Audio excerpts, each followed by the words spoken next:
नमस्कार. आज मी तुम्हाला दाखवते एकदम सोप्या पद्धतीमध्ये कारल्याची भाजी. आता ही मी 1/2 किलो कारले घेतले. हे असे चिरून घेतले. हे बघा, बिया काढून त्याचा पहिलं स्वच्छ धुतले, मग त्याच्या बिया काढल्या आणि मग अशा प्रकारे कापून घेतलेत मी.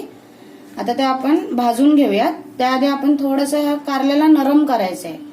पाणी वगैरे त्याचं काहीच काढायचं नाही, पण नरम करायचंय. असं चुरडून थोडंसं चुरडायचंय फक्त, जेणेकरून ते चांगले भाजले जातील.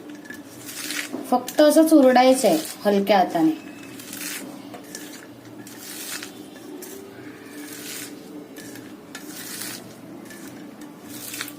आता हे बघा, अशा प्रकारे चांगले मी नरम केले. जास्त चुरडायचं नाही आपल्याला, नाहीतर त्याच्यातले सगळे जीवनसत्व निघून जातील.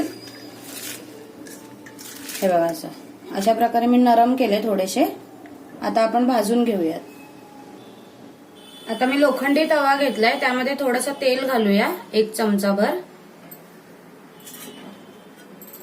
आता हे तेल गरम झालंय. आता आपण त्यामध्ये ही कारली घालूया आणि मीडियम गॅसवर त्यांना चांगलं भाजून घ्यायचंय.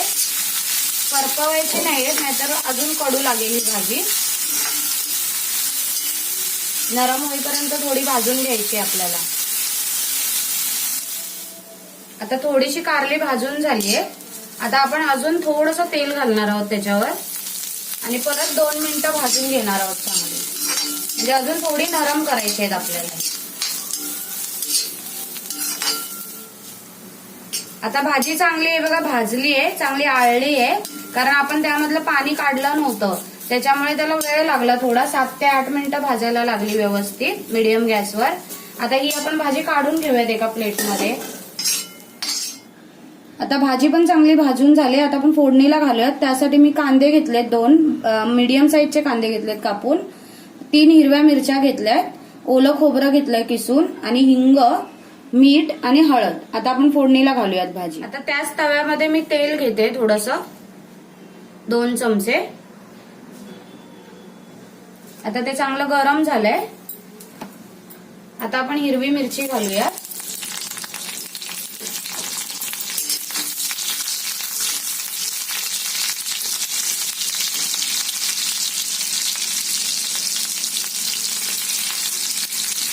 आता त्यामध्ये हिंग घालूया.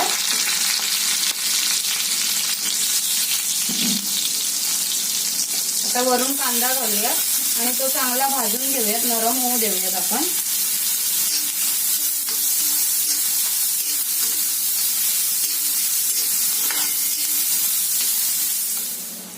आता कांदा चांगला परतून झालाय. आता त्यामध्ये आपण हळद घालूयात, अर्धा चमचा.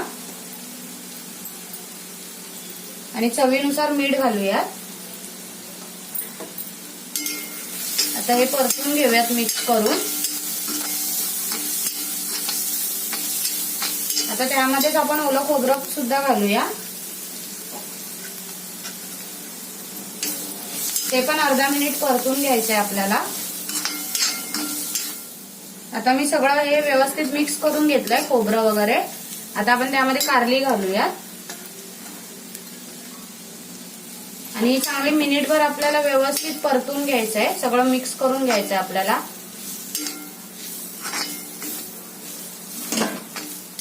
आता मी ही चांगली भाजी मिनिटभर परतून घेतली व्यवस्थित. आता ही भाजी आपल्याला खाण्यासाठी रेडी आहे.